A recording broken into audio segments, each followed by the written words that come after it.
asalaamaaleykum suñu mbokku téléspectateurs yi nga xam ni ñu ngi bàyyi xel saa su ne lii di seen site préféré Sénégal 7 comme niñ koy faral di defee rek seen émission yaatal géew bi dellusiwaat tey nag am ku mu dalal ko xamante ni ji mi ngi bàyyi ko fi nga xam ne rek mooy commune bu mag boobu di Pikine la ville de Pikine nag moom mu bokk ci candidat yi nga xam ni fas yéene na jàmmaarloo ak yeneen nattaangoom yoo xamante ni ji tamit ñu ngay xëccoo lii di boppu mairie bi tey nag ñuy dalal ci ki nga xam ne rek mooy Ibra Gueye nekk candidat la ville de Pikine bi nga xamante ni ji moom la bëgg jël ngir mën ko jiite defal askan wi li nga xam ni moom lañu yaakaar ci moom kon laata ñuy sori rek dañ koy daal di jox kàddu gi mu ñëw mbokku téléspectateurs yi ñuy seetaan ñu dellu si moom nag ci laaj ak tontu yi fas yéene dox suñu diggante asalaamaaleykum. maaleykum salaam. gannaaw bañ la nuyoo tey li nga xam ni moo jëm ci waajtaayu li nga xam ne rek mooy élection locale yi nga xam ni fas yéene nañ ko amal niki incha allah bu ñu si yàlla yóbbu ak jàmm le 23 janvier 2022 bi ñu nekk muy mois bi tey ci li nga xam ni mooy say perspective moom la ñu fas yéene bëgg a xam ci li nga xam ne moom nga teg comme programme laatay boobu nga présenté wu ñi nga xam ñoo lay seetaan. waaw man maa ngi tudd Ibra Gueye di adjoint maire commune de Pikine Est. waaw di candidat à la ville de Pikine ci coalition Defar sa gox. waaw di nuyu les Pikinoises et les Pikinois. di rafetlu jataay bi nga xamante ni am nañ ko Sénégal 7 pour def émission waxtaan ak waa Pikine wax leen ci sunu programme ak li nga xamante ni moom la ñu namm ci Pikine ak li ñu bëgg ci Pikine waaw. première laaj bi rek mën nañu xam en tant que politicien lan moo la motiver ba tax nga poser lii sa candidature pour jéem ko jël jiite li nga xam ne rek mooy commune bu Pikine. waaw li ma motiver mooy dañu nekk doomu Pikine juddoo Pikine màggee Pikine liggéey fa tekkee fa ñu gis lu bari yu ñu naqari Pikine ñu xam ne ñun doomu Pikine ñoo war a taxaw ndax kenn du jóge ci àll bi dañ defaral suñu Pikine ñun nag doomu Pikine 2022 bi moom dañu bëgg a taxaw Pikine amaat beneen xar kanam bu bees ñu indi programme boo xam ne ñu ngi ko tuddee Pikine ville moderne. waaw maîtrisons notre avenir pour ne pas subir. waaw. ci loolu ñu fàttali ni yaa ngi bokk ci coalition bi ñuy wax defar sa gox. ci coalition boobu fas yéene nga jàkkaarloog ñeneen ay ténor yoo xamante ni ji aussi ràññee nañ leen non seulement ci diwaan bii di Pikine waaye ràññee nañ leen pratiquement ci yenn.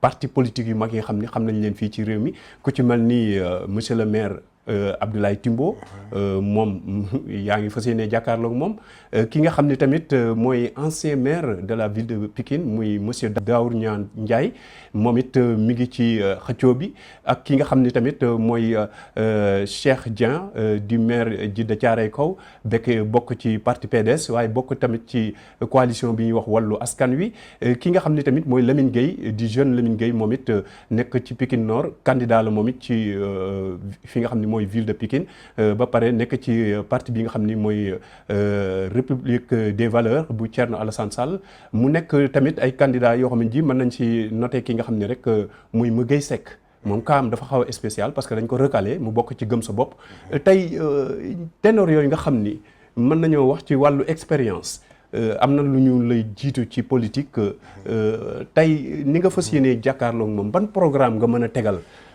maanaam askanu Pikine ba tax yow ñu fal la. bon déjà man damay jàpp ne Pikine. candidat benn candidat boo fa am man la. man gisaatuma beneen candidat. parce que li ma teg.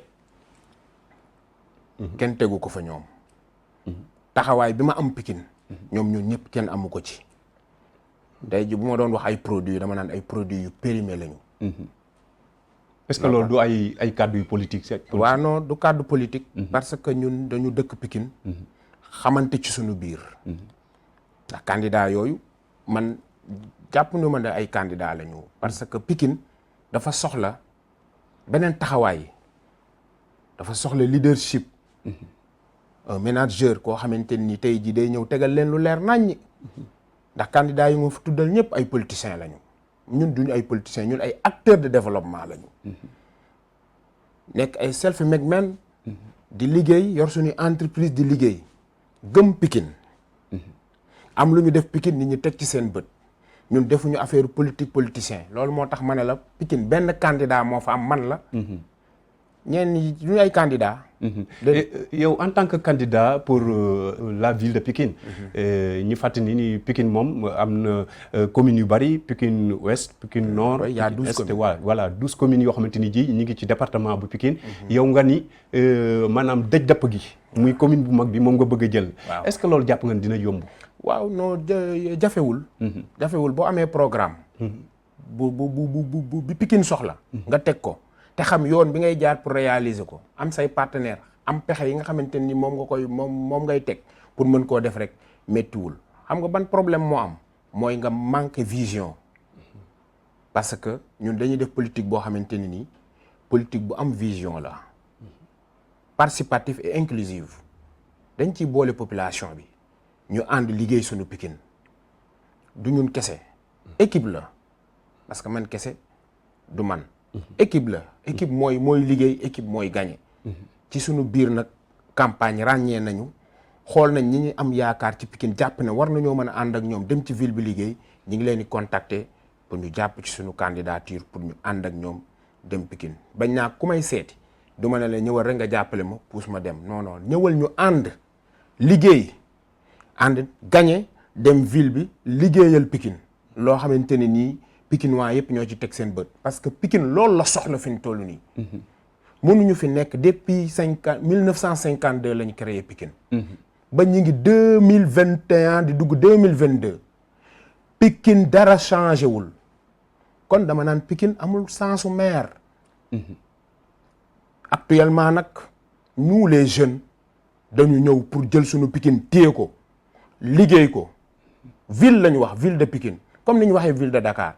dañu bëgg Pikine bu ñu ko téyee liggéey ko liggéey boo xamante ni Pikinois bu nekk da ngay fier ci sa Pikine bi nga dëkk kuy ñëw fekk la dugg biir Pikine ñu respecté ñu parce que loolu mooy Pikine valeur yëpp a ngi fa Pikine cuune amu fa seulement kañ li ñuy faral di wax ne nit ki da nga koy di maanaam mag ñi dañuy faral di wax ne jullit du njàmbaar dañ koo dimbali yéefar du yaafuus dañ koo sot kon Pikine ñun doom Pikine ñun ñoo bëgg a taxaw ku ñu dimbaliwul ñu dimbali suñu bopp waaw. mais ci loolu yow à ma connaissance mosoo nekk maire ah comme mosoo nekk maire est-ce que c'est pas risqué nga brûler les étapes tëb rek yow mosoo nekk benn maire commune nga tëb rek daal di dem ci njoloxtan nga comme ni ñu koy waxee commune bu mag bi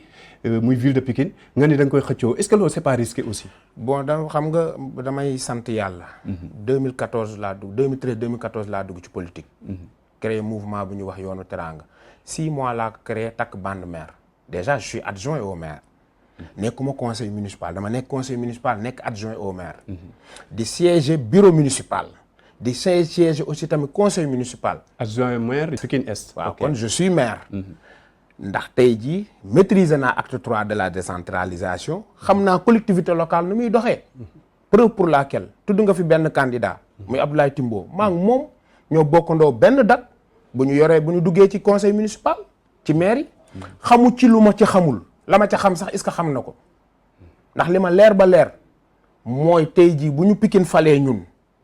ñu def fa loo xamante ni dañ naan ñun faloon fan la ñu nekkoon maîtriser nañ affaire yi ñun xam nañu. mais nag nga parce que ñun duñu delloo budget nga bàyyi xel ni Abdoulaye Timbo ténor la ci politique de. waaw mais dafa faillir mission malheureusement. dafa faillir mission. mënuñu la fal 7 ans nga nekk Pikine gépp yaakaar la nga génn ci say 7 ans mënoo demaat ci nit ñi. ñu invité le plateau ak say moroomu candidat nga daw parce que xam nga ne boo jàkkaarloog ñoom amoo loo wax bilan 0. c'est honte ñu fal la 7 ans. ngay ndamoo benn CM boo taxaw ci boo tabax ci département Pikine man dama doon wax ne kañ da nga naan commune bu nekk tabax naa fa CM. mais benn CM ci 7 ans. nga am bibliothèque tàmbali ko 3 ans mënut a pare. pavé El Hadj Malick Sy bi 3 ans mënut a pare nañu dem. defar fii tëb fii taf yëngal. yooyu la ñu bëgg mu jeex Pikine. nee naa la ñun doomu Pikine dañoo ñëw dëggal suñu bopp. dàq ñu ñoo liggéey xam nañ ñu ñuy liggéeyee. ndax ñoom duñu ay chef d'entreprise. ñun ay chef d'entreprise lañ dañuy jël ñaar fukki junni di ko wëlbati ba mu nekk ay millions kon milliards jaaxaluñu ñun ku ñu jox ay budget ñu teg ko ci yoon. liggéeyal ko waa Pikine ñoŋalal leen ko ñu ci gis seen bopp. mais laajal dugal ngeen def micro-trottoir à Pikine. mais Ibra Gueye ci li nga xam ni moo jëm ci manquement yi. yaa ngi cité ay infrastructures yoo xamante ni ji. bon cité nga ko fii mais est-ce que amul lu gën a prioritaire que yooyu ngay lim yëpp muy jëm ci xëyum ndaw ñi mu jëm ci côté action sociale ak yooyu est-ce que gënul nekk priorité ci. ñun dañu am programme bien défini. boo xamante ni dafa jëm ci assainissement. parce que Pikine dafa soxla loolu. Pikine dañoo taxaw pour bëgg le maximum suuf si jógee Pikine. assainissement plus def ay pavé comme Dakar ay Médina ñu mel et tout loolu la ñu Pikine mu mel ko. parce que Pikine dafa mérito loolu dëkk bu ñu sanc depuis 1952 Pikine dafa war a weesu fii ñun on a beaucoup subi ñuy muñ léegi nag dañu bëgg loolu mu jeex ndax département bi gën a mag ci Sénégal mooy Pikine ci la bokk.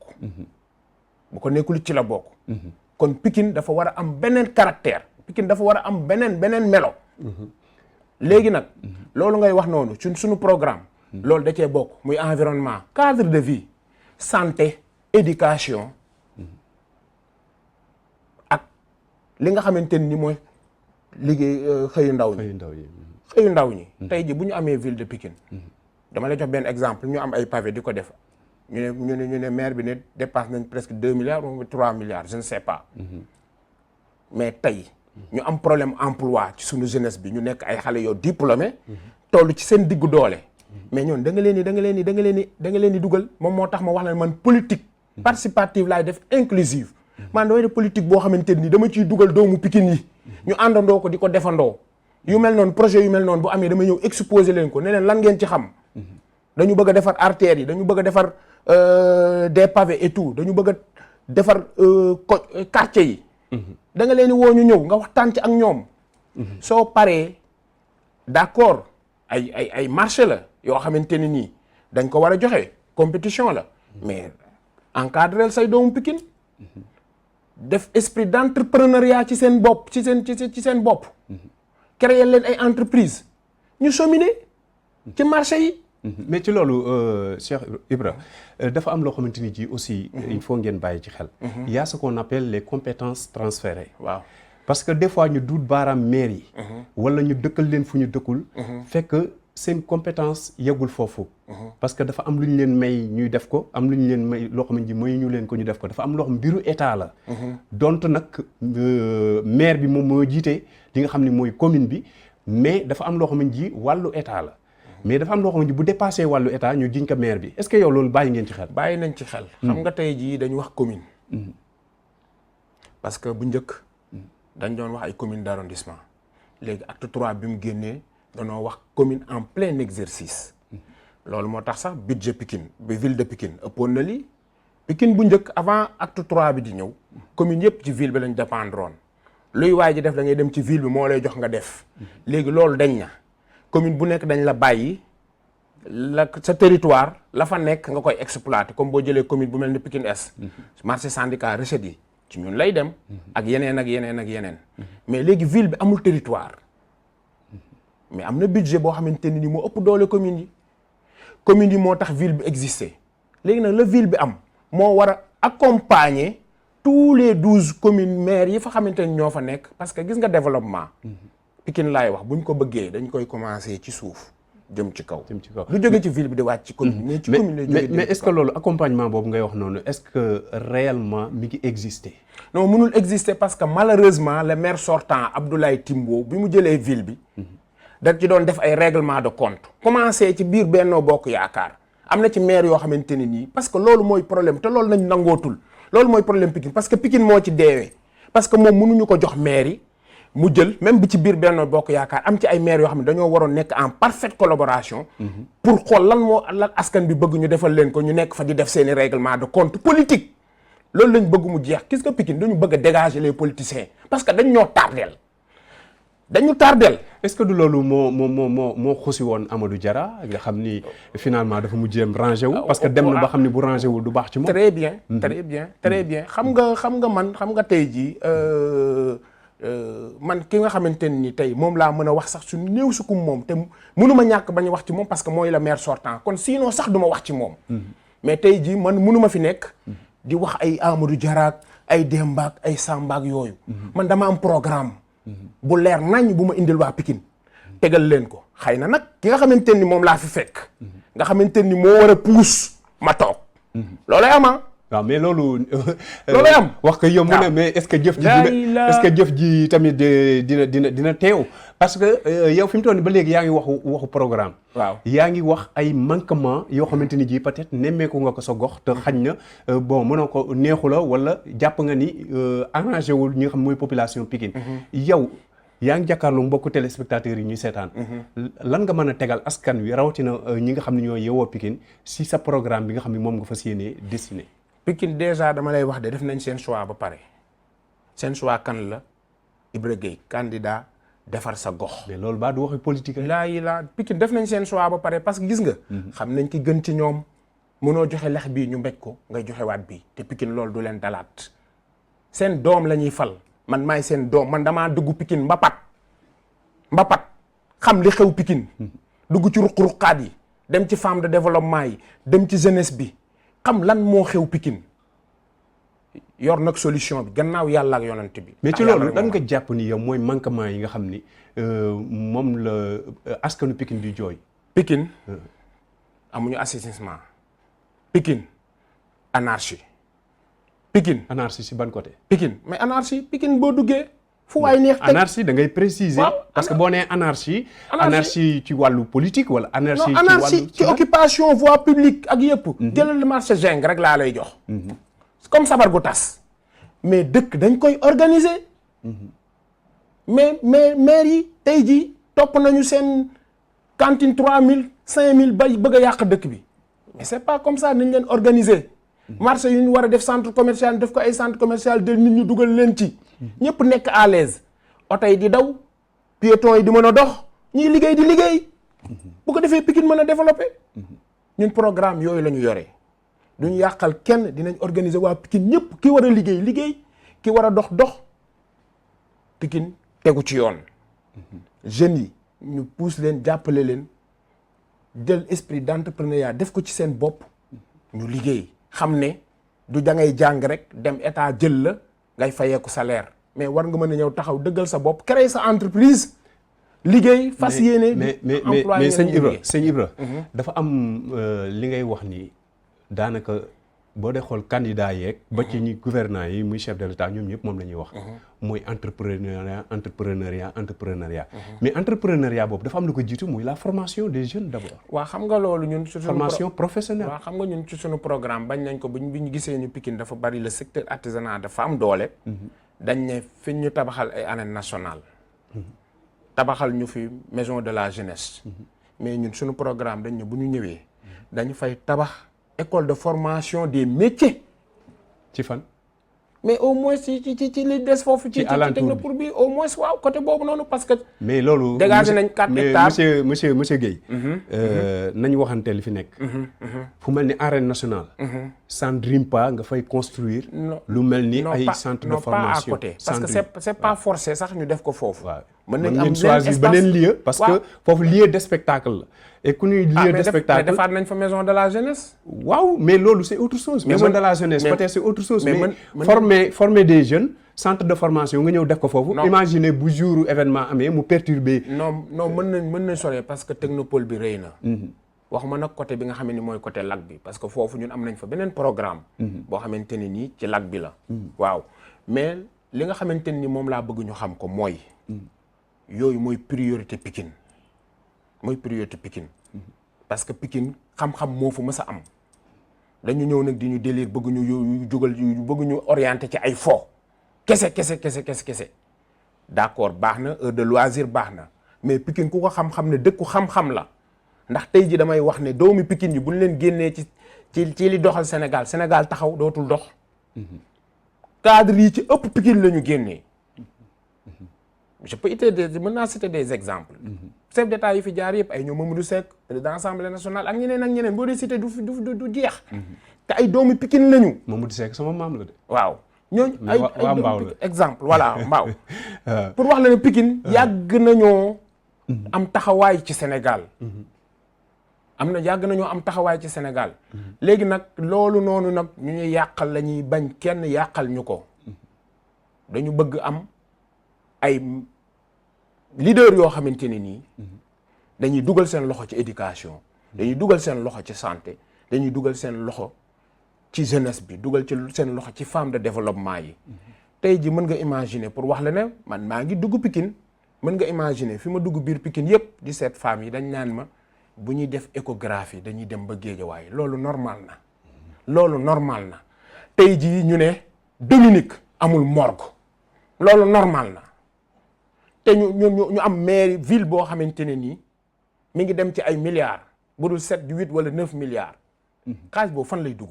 waaw mais ci loolu suñu jëlee maanaam. mais c'est grave hein. oui suñu jëlee Dominique ñu ne amul morgue. waaw suñu jëlee ville bu mel ni Pikine mais li ngay wax ni c'est grave ah. dafa non. ville bu mel ni Pikine. waaw ñu ni échographe boo koy def da ngay déplacé. da ngay dem ba roi ba du may man kan jigéen ñi ñoo ma ko wax man waxuma ko de ndax man ëmb ma wasinu ma. est-ce que dem nga sur les lieux pour vérifier loolu. mais si mais Pikine lañ dëkk bu ñu jógee dañuy vérifier télé la ñu toog di wax. ok jigéen ñi ok ñu jàll ci beneen pàcc boo xam ne ba léegi yaa ngi wax sa programme mais cité woo ko.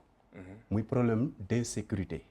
ku wax banlieue xam ni problème d'insécurité totale.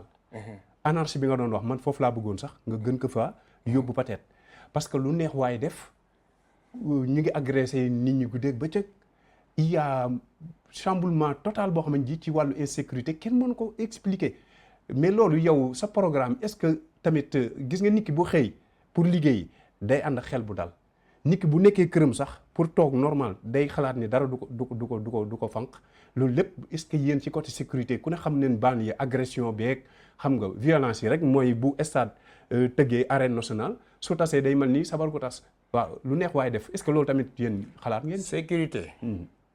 de compétence au mairie. sécurité c'est la police. police c'est l'État.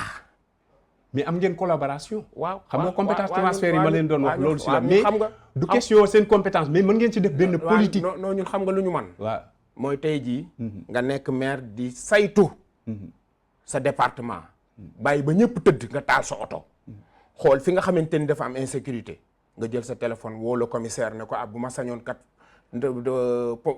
barab sàngam ngeen teg fa ay renfort bu njëkk police municipale amoon na. voilà foofu laa doon bëgg a wax. ñun ñi ngi ñaan loolu mu dellusiwaat. tey jii bu ñu ñëwee mais loolu même bu ko maire bi day def il faut mu nekk ci en parfaite collaboration avec l'État du Sénégal. mais bien sûr. très bien. mais pour wax la sécurité. mi ngi nekk ci compétence wu État. ñun nag li nekk ci suñu compétence nga xamante ni dina renforcer sécurité. mooy éclairage public. te loolu moom duñ ci kaf duñ ci foo duñ ci rey bu ñu toogee bëgg nañ Pikine gépp leer nañ. ba bu guddee bu sa puso waddee nga mën koo for. loolu dafa bokk ci sécurité. ndax insécurité bi tamit indi na Pikine lëndëm parce que maire yi taaluñu lamp yi. dañuy taf yëngal bu élection yi dee bëgg a ñëw ñu taal gis nga bu ñu gañee ñu rocciwaat yooyu la ñu bëgg mu jeex affaire politique politicien yooyu la ñu bëgg mu jeex dama la wax ne suñu candidature ñëwuñu rek tëdd ba nelaw rek yeewu di gént di ñëw non dañoo nekk Pikine di ko togg ba yegg si xam nañu mat nañu sëkk pour taxaw défendre les intérêts de Pikine ci foofu la ñu toll ñun mais ñëwuñu rek ak ay loxo kese dañoo ñëw ak programme ba pare am programme boo xamante ni buñ ko tegee dañ naan Pikine waaye nii lañ koy defalee pour programme bi sotti ñëwuñu fi comme yeneen candidats yi naan leen ne leen taxawal gratte-ciel wala lii wala laa te doo wax noo koy tabaxee. nee naa la ñu dañu am programme ci santé am ko ci éducation am ko ci cadre de vie am ko ci Pikine mu war a soppeeku booy dugg Pikine entre Pikine ñu war koo aménager def ko noo xam ne ni kuy dugg Pikine di nga xam ne nag yaa ngi dugg Pikine. yooyu yëpp dafa nekk loo xamante ni teg nañ ko. te xam nañu yoon bi ñuy jaar ba réaliser loolu. parce que y'a la partenariat public privé mi ngi fii. mais tey jii Pikine pour ma wax la ne ñun maîtriser nañu bu baax l'acte 3 surtout ville de Pikine. tey jii compétence transférées yi nga xamante ni def nañ ko mais Pikine tey jii budget bi nga xamante ni moom lay demee mais bu defee ay projet teg ay business plan yu leer yu bancable mais institut financier bu mu dem dana ko accompagner ci ay emprunte obligataire. bala ngay continuer damay insister ci problème sécurité parce que mbokk ñuy seetaan xam nañ ni muy Pikine muy Guédiawaye muy banlieue d'une manière générale daf leen soxal parce que tey boo defaroon Pikine ba mu mel ni Paris te nit ñi seen sécurité assuré wuñu ko bon kenn mënul assurer sécurité nit à 100% mënoo buntu kër bu ne nga teg fa policier wala gendarme mais dafa am loo xamante ni même bu nekkul seen compétence transférée dafa war a bokk seen prérogative maanaam dafa war a bokk seen engagement nan ngeen di def ba doomu Pikine yi wala ñi yeewoo Pikine yi ku ci jóg 6 heures du matin wala 7 heures du matin sa xel dal nga dem liggéeyi ci jàmm mais loolu da ngeen ci am benn part donte du seen compétence mais part bi mooy lan ngeen def benn collaboration avec les autorités administratives telles que les commissaires tels que les commandants de brigade loolu foofu laay waxee. waaw xam nga foofu noonu man am naa ci benn xalaat. mais tey jii dàq sécurité. mi ngi tàmbalee ci nga defar sa cadre de vie parce que tey jii Pikine am na noo xamante ni ñu koy aménager góorgóorlu ci. defar cadre de vie bi dina gën a dàq aussi. insécurité bi ak problème chômage bi. waaw parce que agression bi ngay gis yi yëpp. waaw am na jeunes yu bari tey bu ñu leen jàppee bu ñu demee devant la barre lan la ñuy wax li may def gënaluma dama sës. bu da ngay gis jeunes yoo xamante ni ji dañuy am seen dërëm ak ñaari dërëm dem taxaw fee di yëngatu di jaay ñun leen du fii. ba ci li xewoon fan yi passé rek jakartamaan yi kon xam nañ ni problème de chômage mi ngi Sénégal. ñu ngi commencé ku nekk góorgóorlu nga ba am sa benn jakarta di ñafe di live donte nag c'est anormal baaxul ci image yu capital bu mel ni Sénégal. mais loolu pour ñu jëlee ko fii du forcing wala xëy rek dakkal loolu ñuy def ñoom wax nañ ko seen reportage nee na bu ñu leen arrêté li ñuy def di ci góorgóorlu Massamba joxu leen ko gouvernement joxu leen keneen joxu leen ko ñoo ko reyante wala ñu lebe ko jënd seen 2 roues di ci def li nga xam ni mooy ay jakartement di ci am 3000 wala 6000 francs par jour ñun leen du fi mais wax nañ lu leer neen suñu amul lu ñu def noonu nan la ñuy def suñu gisee lu ñu war a jël wala ñu ma agresse dañuy dem def ko te loolu c'est pas encourageant yàlla bu ñu àgg ci loolu mais loolu politique boobu tamit état bi ak ñi nga xam ne ñooy autorités des localités ñoom war nañ ci def benn politique bu alléchante boo xamante ni dina permettre jeunes yooyu ñu insérer leen jox leen ay moyens ba seen xel dal bu seen xel dalu dañuy def li nga xam ne tamit mooy loolu. waaw xam nga loolu wax naa ko sànq. nee naa la. Pikine seen alal ñoom ñoo ko moom. bu ñu amee un maire boo xam ne nii teel na comprendre loolu. tey jii mu am programme 3 milliards yu mu war a def ci département am. mu woo jeunes yi def politique participative inclusive woo jeunes yi. ne leen projet yi kat lii la ak lii ak lii. yéen da ngeen cee war a ñëw ngeen dugal seen loxo dama leen ciy boole. nga boole leen ci. xam nga dafa gën nga jël projet bi fekk benn Ibra Gueye boo xam ne nii homme d'affaires la Dakar la dëkk nga ñëw fexe ba jox ko marché bi 3 milliards moom mu dem gérer ngeen régler seen yi rek parce que xam nañ li xew nga jël ay commission de gauche à droite bàyyi waa Pikine en rade mais li nga wax noonu dootu fa jóg mukk mais boo jëlee jeunes yi nga kii leen comme par exemple parce que foofu rek laa mën a joxe exemple parce que foofu dafa mën a indi emploi bu baree parce que ñun ci pour projet fi ñu jëm dañoo bëgg Pikine ñëpp ñu bu ñu ko mënta goudronné tamit mais li ci ëpp ñu pavé ko loolu tey jii boo dugalee doomu Pikine yi déjà main d'œuvre bi dina gën a wàññeeku. mais loolu ce sera temporaire yooyu aussi. waaw mais. xam nga emploi temporaire bi moom ngeen war a baax. xaaral mais baax na. mais xaaral dafa am ñoo xam ne ji dañuy jël wooy emploi des jeunes. jël leen ci benn projet boo xam ne ji ça dure quelques mois mu jeex. wooy tàbbi géej xam nga dafa am loo xamante ne nii état la. état tey moo war a créer di jàppale chef d'entreprise ñuy jël parce que. réew moo gis mu développé danoo jàppale les hommes d'affaires parce que ñoom ñoo mën a créer ay entreprises pour mën a jël ndaw ñu liggéey ndax ndaw yi état mënu leen a jël ñoom ñëpp. mais fii sëñ bi fii état société yi ngay wax wala peut-être petite moyenne entreprise yi fii jéem a doon coq-coqlu sax. fayit nañu. ndax lan teg nañ leen ay taxes teg nañ leen ay conditions yoo xamante ni ji mënatuñu dem. amuñ sax lu ñu fayee seen i employés mais politique boobu ngay wax noonu. état tamit daf ci war a bàyyi xel parce que moom bu dee xëy di wax ci xëyu ndaw ñi guddi ak bëccëg te fi nga xam ni fa la ndaw ñi war a dem uti fa am xëy te mu jafe lool suqaliwuñu leen jàppalewuñu leen il y a de quoi de se poser la question aussi. waaw gis nga xam nga loolu volonté politique moo fi manqué. xam nga tey ñëpp mun ñoo jàng am diplôme dem liggéeyi. man ñett yi laa wax ne Sénégal nañ ko bàyyi xel mooy tax Sénégal mën a développer ñëpp nekk ci jàmm le secteur artisanat nañ ko renforcer. xale yi jàngi métier ubbi seeni place di liggéey ku am métier doo chômer da ngay liggéey te boo xëyee di nga am dara.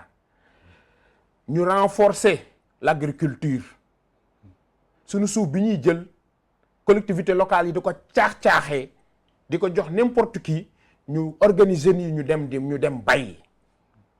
beneen bi ci des muy ci côté pêche yooyu bu ñu fexee ba recadrer ko yàlla dimbali ñu xiirtal ci jeunes yi ñu dem di ci liggéey fii ak 2024 suñu pétrole bi génn lépp génn mais Sénégal jëm ci kanam.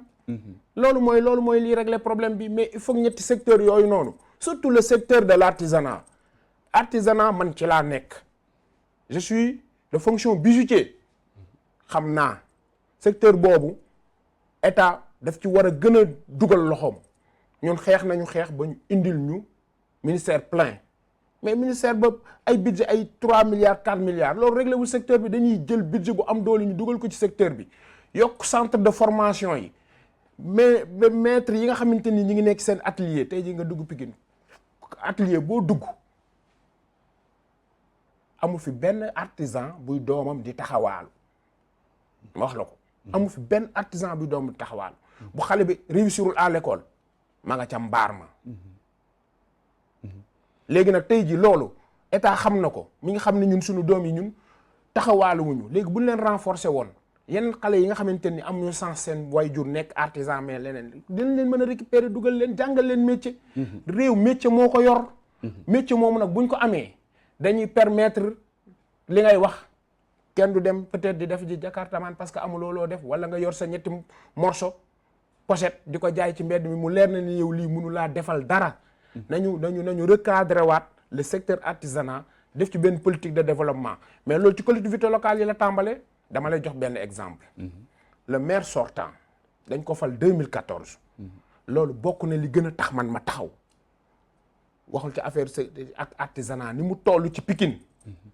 mën naa ne département yi nekk Sénégal lépp artisanat téye ci Pikine benn département téyewu ko nga nekk maire ville 2014 ba 2017 nga door a woo artisan yi ne leen kat yéen maire bi war na ànd ak yéen nekk en parfaite collaboration ak yéen léegi dinaa fi teg benn plateforme pour les artisans génn ci budget 9 à 10 millions defal ñu benn journée artisans yi ñëw association yi nekk Pikine yëpp ñu ngi may dégg ñëpp ñëw ñu yendu mairie ville de Pikine ñun dañ tegal benn plateforme léegi wax leen lan mooy seen i jafe-jafe nan la leen mairie bi mën a accompagner artisans yi nekk fa di discours suba ba ngoon jot togg ay añ jël 9 millions togg fii ay añ yenduloo leen fa def lépp artisans yi ñoom li leen war ñu def ko ñëw nañ leen lii ku ci nekk ñëw ne lii seen i cahier de charge teg le maire Abdoulaye Timbo ba mu paree daa jël lépp dugal ci tiroir 2017 laa wax de waxatul lu ci jëm man mi ci sama bopp interpellé naa ko ci ñaata yoon en tant que acteur ñu naan sama directeur de cabinet lii laalale ba 2021 ma xam ne mandaam jeex na mu bëgg a génn waat loolu bëgg koo politique ma ne ko déet dugalaatal dugalal fa mu nekkoon parce que ñun dootuñu ay dof gis nga ñun dañu am problème mu ay leadership la ñu am dañ ñuy caaxaane di ñu fontoo voilà ci loolu dañ leen di caaxaane dañ leen di fontoo am na volet boo xam ne ji aussi bëggoon naa tamit ñu souligner ko parce que lu am solo la ci li nga xam ni noonu la collectivité locale yi di doxee muy mutuelle de santé yi ak mutuelle de crédit yi parce que loolu bokk na ci ñi nga xam ne tamit dina jàppale ñi nga xam ni ñu ngi góorgóorlu moo xam ci côté jeunes yi la moo xam surtout les femmes ñi nga xam ñi ngi dem ci marché yi ñu ngi jóg fajar 4 heures du matin 5 heures du matin ñooñu tamit bon ki ci am benn 5000 francs wala 10 000 francs di ci góorgóorlu ñu créé benn mutuelle boo xam ne ji mën na koo abal benn 50 000 mu départ ak moom muy régulier di fay ba dem ba ñu mën ko fa lebal sax 1 million est-ce que loolu tamit bokk na ci seen programme pour ngeen jàppale tamit côté social ci ñi nga xam ne ay néew ju doole lañ. déjà actuellement Pikine boo demee nga laajte mutuelle de santé yëpp fi ñu toll nii ci dee la jëm parce que cotisation sax amatul parce que c'est mal organisé. defuñu koy séddalu bukki. waaw non xam nga tey jii mutuelle de santé boo xamante ni boo nattee. ñaari yoon ñetti yoon nga feebar nga dem ñu war laa fajuñu la mais dootoo nattati dafa laaj organisation mais loolu yëpp li ma lay wax rek xam nga yàlla nañu yàlla musal. ci njiit boo xamante ne nii yërëmul askanam maanaam boppam rek moo ko ñor problème yooyu ñun la ñu am ñoom seen bopp moo leen ñor. mais yow côté boobu xalaat nga ci. n'est-ce mais pas? si xalaat nañ ci. parce que tey jii boo jëlee tey jii les femmes yi nga xamante ni femmes de développement. moom mooy la ci tuuti. ñun dañ daan liggéeyandoo ak ñoom ci seen transformation yi ñuy def céréales fruits et légumes jus ak yu demee noonu. mais xam nga problème ban lañu am. problème emballage dañuy jël bisaab bi defar ci lu neex mais def ko ci bouteille yoo xamante ni yow boo ko gisee doo ko xemmem. yooyu bu dañ ne bu ñu ñëwee femmes de développement yi nga xamante ni def nañ formation yooyu ba mën ko dinañ leen accompagner ñi nga xam ne defaguñ ko ñu utal ñu former leen. munoo nag nga ne par exemple li nekk Pikine ci ay femmes de développement ay kuréel mënuloo fu nekk nga ne da nga leen fa sampal benn unité mais tey jii mën nga leen maire yi mooy këru waa Pikine yëpp. boo demee ville de Pikine mais yaay ay hangar yu baax yi nga fa yoo xamante nii defuñu fa dara tey jii mën nga jël femmes yi accompagner leen sampal leen ay unité de transformation yoo xamante ni nii boo demoon Inde tey jii nii machines yi ñu nga fa du jar dara yoo xamante ni tey jii bu ñu xëyoon ñoom ci seen loxo war a defar 10 bouteilles machines yooyu mën na ñëw fabriquer leen 1000 bouteilles mu ànd ak ay machines yoo xamante ni def emballage ñu def ay emballage yoo xamante ni day nekk norme internationale. léegi yàlla dimbali nañu Sénégal les grandes surfaces yi présent nañ fi xam nga boo leen accompagner ñu defar lu set rek déjà dañ koy mën a écouler ci grande surface. waaw mais li ngay wax nii neex na ci dégg-dégg yomb na tamit ci wax ko mais est-ce que yow réellement. c'est réalisable loolu mais est-ce que da nga am ay partenaires. non mais si xam nga problème boobu la ñu am gis nga collectivité locale. du yem ci budget juuti wala yu demee noonu da ngay wuti ay partenaires dañuy def partenariat public privé partenaire bi day ñëw gagnant la loolu foofu la monde bi foofu la àdduna bi toll moo tax tey jii suñu état yi mën a taxawal ay autoroute. mais yow partenaires yooyu au niveau national wala international. non mais international ñun tukki nañu def nañ ci 5 continents yëpp.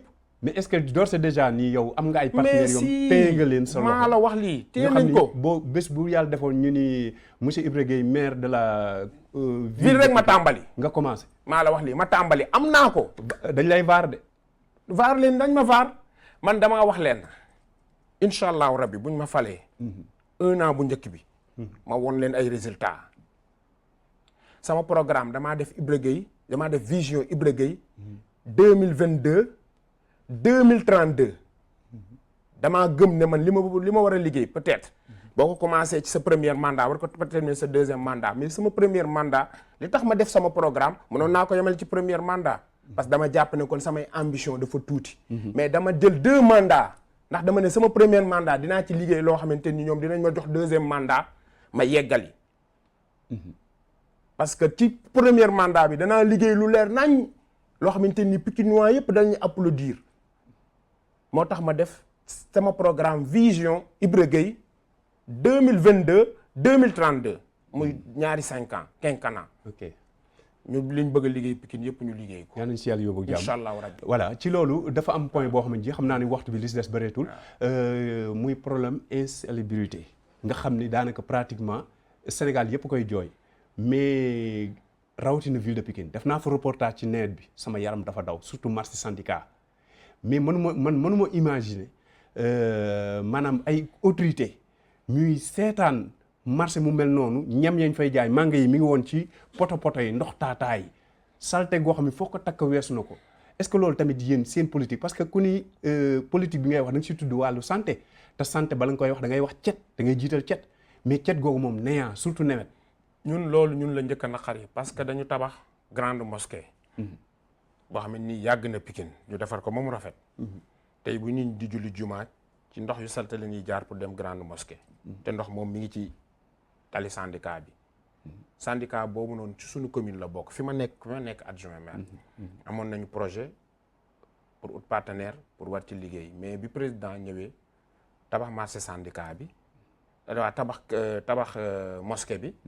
tabax terrain Alsane Djigo bi nga xamante ni le maire sortant fi mu toll nii da koo bëgg a du def ci bilan ndax amul bilan mu bëgg ko caa féetale. ma ne ko déet taxawal lii moom état moo ko fi def. defoo ko fi.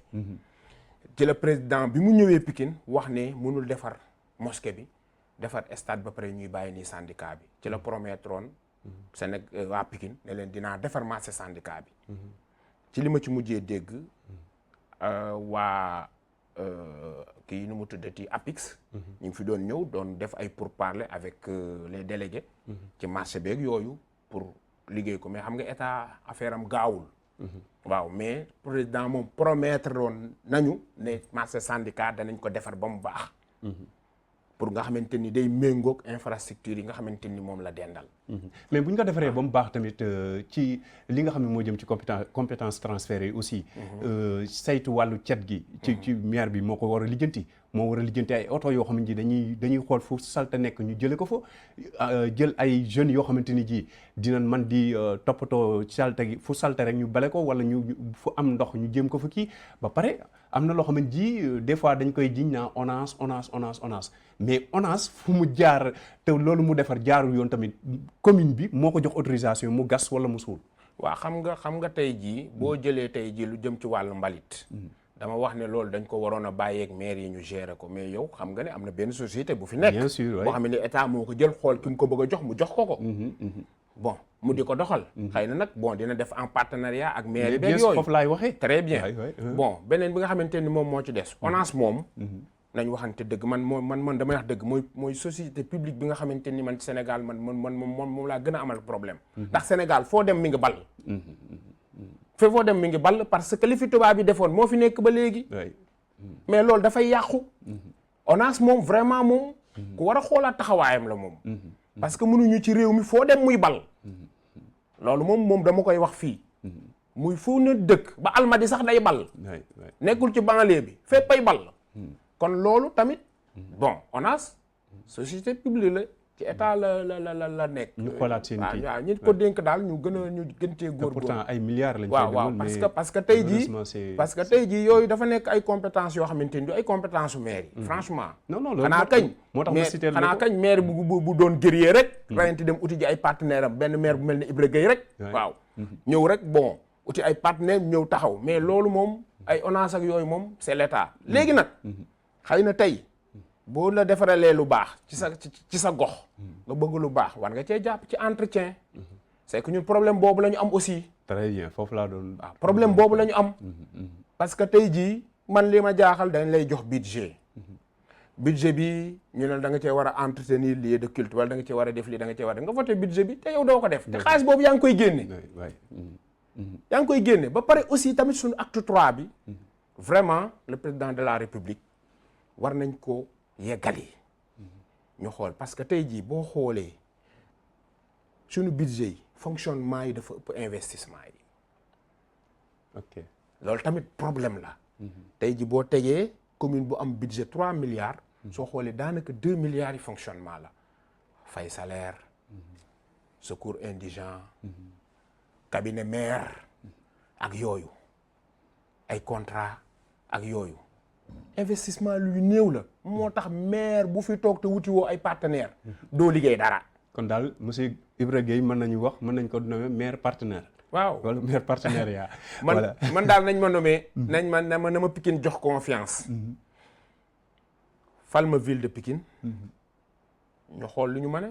voilà waxtu wi li ñu jagle woon daanaka mi ngi dem jeex li ñuy tàggatoo rek day jëm ci li nga xam ne rek mooy mbirum ñu ngi toll ci campagne bi d'ici quelques jours voilà semaine prochaine mu kuloo muy dimanche prochain incha allah yow bi nga dooree campagne ba léegi yaa ngi ci bu baax wala. gis nga ma ci campagne laa jóge ñëw damaa dagg sama campagne ñëw pour def émission bi. ana convoi bi. parce que lii daf ñu gën a ñor. ana convoi bi. convoi bi mi ngi Pikine. waaw incha allah rabbi waaw ñi ngi sillonné ñi ngi dem. di def bouche à l'oreille. parce que loolu la wax ak askan wi ci sunu programme. ñu di ko dégg ñu ñuy déglu nag. fu ma dem bu ma leen waxee sama programme ñu ne ñu fii amaguñu ku fi ñëw. wax ñu li ñu fi wax. te man dama leen koy wax ba pare wax leen ni may def pour réaliser ko. incha allahu rabbi jeudi la ñu bëgg a def suñu caravane départementale.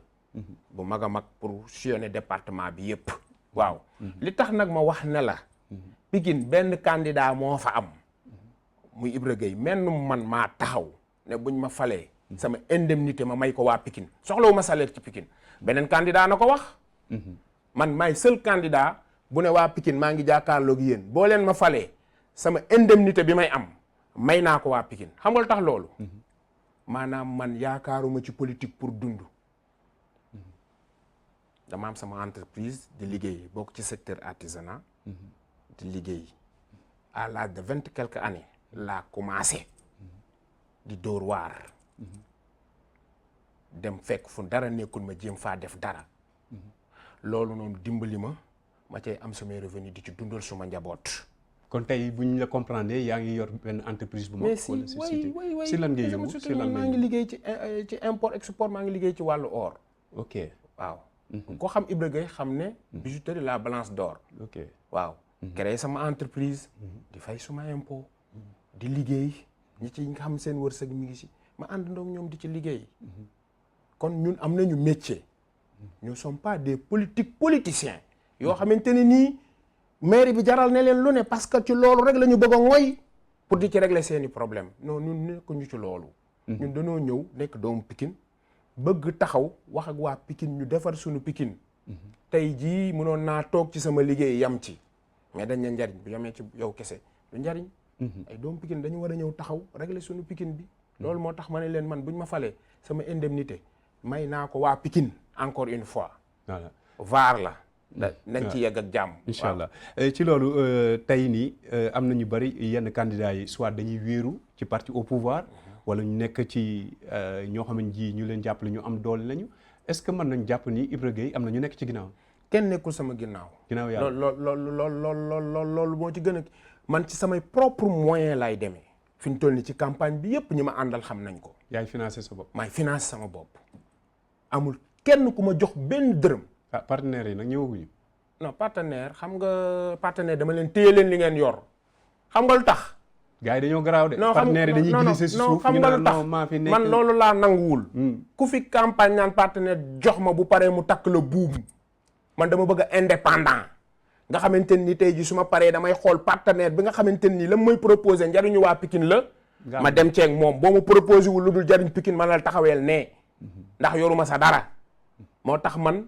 samay propre moyen laay demee li nga wax nag dëgg la am na ci candidat yoo xam ne am na ñu nekk ci suuf di leen glisser pour après ñu jox leen ay marché man doxuma ci yooyu gëmuma yooyu ndaxte alalu Pikine la doo leen tayle te jëlagoo yow jëlagoo di leen tayle ñu nekkuñu ci loolu ñun li ñu nekk ci suñuy maigre moyen ñi ma àndal xam nañ ko ma ciy dem metti na nag mais Pikine jaral na ma ko samay millions laa jël di ko dugal ci campagne bi pour rien que Pikine mu changé amul kenn ku nekk ci sama ginnaaw. ci loolu ci loolu ginnaaw yàlla. am na gannaaw yàlla ak yonent bi voilà ci loolu candidat yi nga xam ne ñoom nga jàkkaar lool ku ci mel ni monsieur le maire wax nañ ko ci début Ablaye Timbo. waaw ku ci mel ni Daour Niang Ndiaye. waaw ku ci mel ni tamit jeune Lamine Gueye. ak kii nga xam ni tamit mooy yaa Cheikh Dieng. yow ñooñu ak seen programme ak expérience politique bi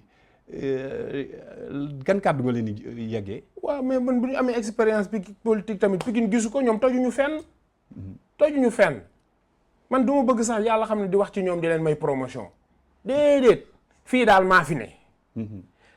li ma fi waxaguñ ko fi la ma defagum Pikine ñoom defaguñu ko fa xëy nañ rek ñu dénk leen ay ndombal tànk.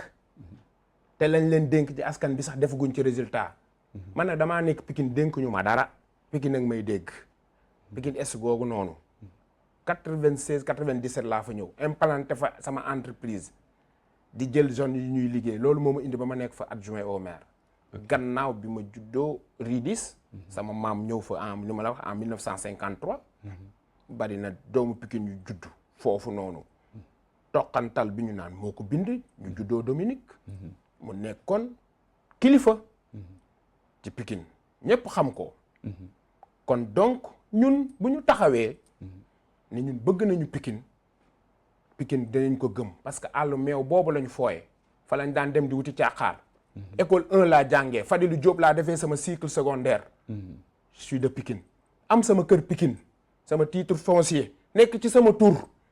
kon Ibra Gueye daal du maire wàlliyaan. déedéet man duma maire importé de.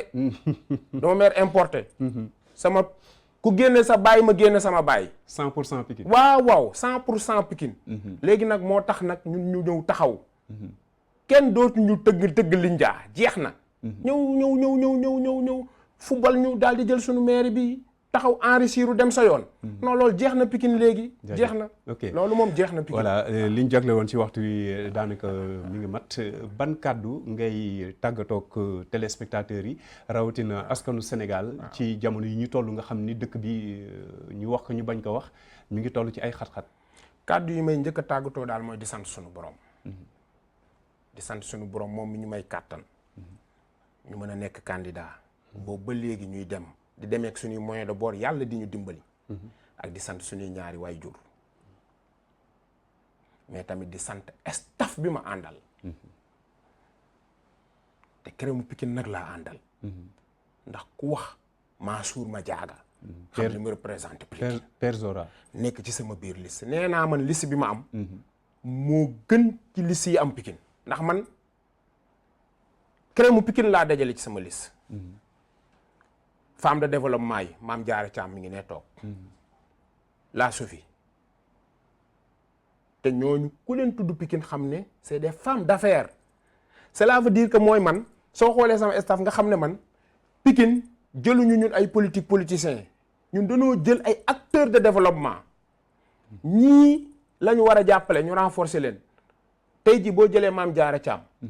dafay liggéey di jël ay doomu Pikine bu voyager indil leen ay bagages jox leen ñu dem liggéeyi ba ñu am na ci ñoo xam ne ci fa lañ jaaree ba samp seeni boutique nga jël ku mel na la Sophie doo tudd Pikine te tuddloo xale bu fa nekk mu créer ay école de coiffure jël xale yi jàngal leen bu ñu paree mu jël matériel jox leen ber leen ñooñu am seeni salon xam nga yooyu ñun moom la ñu bëgg a gën a indiwaat waaw may wax ne tey jii nga jël ko mel na Mansour Madiaga ñu bari xamuñu ne actionnaire la au niveau SOCAS ci Seras di liggéey di dimbali waa doomu Pikine te boolewuñu dara ak ay wax ñun suñu équipe boolewuñu ak dara ak ay wax ñun xam nga lu ñu gëm liggéey la ñu gëm Pikine nañ ko jox ñuy liggéey ay liggéeykat buñ ko joxee ay liggéeykat ñu liggéey Pikine buñ ko joxee nag ay politiciens ñu politiquer ñu rek du ñu am dara Pikine di continuer rek du dem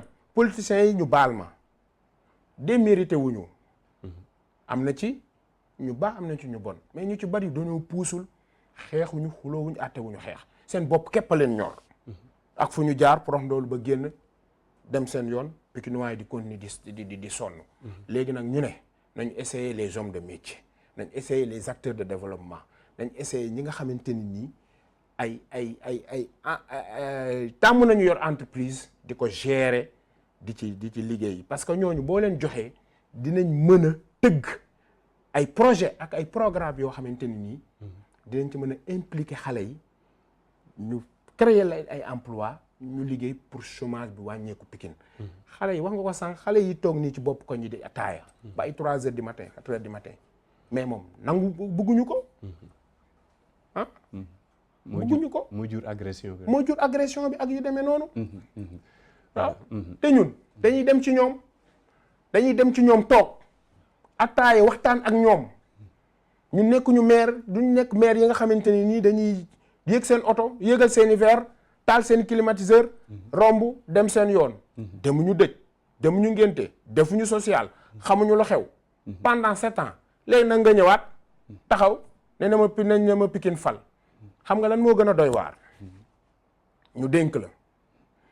nga jeexal nga bëgg a faluwaat xam nga boo demee ci nit ñi looy yóbbu lu ñu yóbbu au lieu nga yóbbu bilan ne man kat lii ak lii laa def bu leen doyee ngeen fal ma mais xam nga lu ñu yóbbu seen kayitu vote bi la ñuy ñëw di wone voté waatal ma mais ñii kan la ñu yàpp Pikine danoo dofuñu léegi nag dinañ xool ki am programme bu baax te ñu yaakaar ko ñu fal ko te candidat 5 candidats yi fa nekk sama programme génnee guñ fi ñoom bu ko gën te man damaa génne programme wax ni may def pour réaliser ko mais naan programme rek jaajëf fi ma la doon xaaree ñëwoo fi muy maanaam ku ne xam na ni campagne day ànd ak violence te nemmeeku nañ ko ñëpp teg ci seen bët tey yow bu fekkee ni ci jamono yi ñu toll nii am nga ñoo jiite ñu nekk sa gannaaw mais war nga mën a lancer benn message appel leen à la sérénité man violence wax naa si nee naa ñun ñi nga xamante ni ñun li ñuy campagne yi suñu yëfi bopp la bu dee logistique suñuy oto yi bopp la ñoo ko moom ñun kañ tey ñun dañ ne siiwa mucc ndax buñ tojee suñu oto ñun ñoo koy defari boo ko teg ki nga xamante ni da ngaa yor oto leneen nga xamante ni yow sa oto même bu tojee keneen moo la koy defaral wala leneen ko defar mais du tee rek nga lancé foofu laa jëm appel pour jàmm. gis nga Pikine bi fi imam yi collectif des imams bi ñu fi wootee woo candidat yi mel nu man maa fa teew après sax dañ maa jox diplôme de reconnaissance boole ko ñaari kaamil décoré ma ko ndax li ñu woote jàmm man kese ma ñëw en tant que ci candidat yi kon man jàmm ñor na ma maa ngi woo ñëpp ci jàmm ak salaam ñu def élection yu apaisé que le meilleur gagne waaw yaakaar naa ku gëm sa bopp wóolu sa bopp non doo violence parce que violence moom day indi mandargaru faiblesse mais koo xamante ni yow gëm nga sa bopp xam nga fi nga jëm xam nga ne Pikinois yi jox nañu la bopp donc mais soxlawul ngay def violence ñun ci foofu la ñu nekk ndax ñun dañ naan non à la violence parce que li ñu yor ñoo ko moom ku toj sama pare-brise maa koy defari kon man tey jii man lu ma mën a daw man damay daw le kilifa ba waxoon nag moom laay waxaat dañ ne ko lu gën jàmm mu ne leen gisuma ko àdduna gisuma ko àllaaxira kon jàmm rek moo gën ñun ñëpp ay sénégalais lañ surtout Pikine ñëpp ay doomu Pikine lañu ñun ñëpp dañoo bëgg a taxaw ku nekk ne bëgg naa defar Pikine nag nañ leen bàyyi ñu choisir ki ñu yaakaar ne dina mën a defar kooku defaral leen te bi ma duggee ci terrain bi ki ma jàpp ne Pikine moom la ñu yaakaar mooy man voilà mooy Ibra Gueye moom lañ dalaloon tey ci li nga xam ne rek mooy seen émission yaatal géew bi fii ci Sénégal 7 seen site préféré nga xam ne lépp loo xamante ni ji dafa jëm ci wàllu xabaar ak yëgle ak lu yitteel askan wi en temps réel lañ leen koy joxe di jaajëfal bu baax a baax tamit toute l'équipe waa régie Yankoba ak ki nga xam mooy soxna Bisou ak tout le personnel ñu ngi leen di jaajëfal bu baax a baax di jaajëfal ñëpp ñu jàpp ci liggéey bi ba mu yemb waaye di nuyu salut au passage Père Zora ak soxna si mu àndal madame Thiam je crois voilà ñoom ñëpp ñu ngi leen di sant di leen gërëm. nag di remercier équipe 7 Sénégal 7 di remercier ki nga xamante ni moom moo yor Sénégal 7 di Pape Ngagne vraiment di ko remercier bu baax a baax a baax di am fierté ci moom parce que doomu Pikine la Pikine mooy gagné ñun lii la ñu gëm créer jël ay nit ñuy liggéey loolu mooy Pikine loolu la ñu gëm vraiment ñu ngi koy remercier de passage di ko wax ne ko ñu ngi koy encourager ak équipe am yëpp di leen ñaanal seen fii lépp suñu borom gën koo ñoŋal mu gën a jëm ci kaw ba nga xamante ni dinañ gën a mën a employer ay doomu sénégalais parce que lii rek mooy Sénégal ñun lii lañ bëgg waaw wax yu néew jëf yu bari jërë ngeen jëf merci jërëjëf voilà mu nekk ki nga xam ne mooy Ibra Gueye ñu leen fàttali candidat à la ville de Pikine mu nekk koo xamante ni ji tamit am na yaqin wala am na tamit yaakaar ngir jël raw gàddu gi le soir du 23 janvier 2022 bii ñu nekk ci li nga xam ne mooy xëccoo li nga xam ne rek mooy mairie ci collectivité locale yi ñuy jaajëfal suñu mbokku téléspectateurs yi di leen jaajëfal seen fidélité di leen jox rendez-vous ci beneen numéro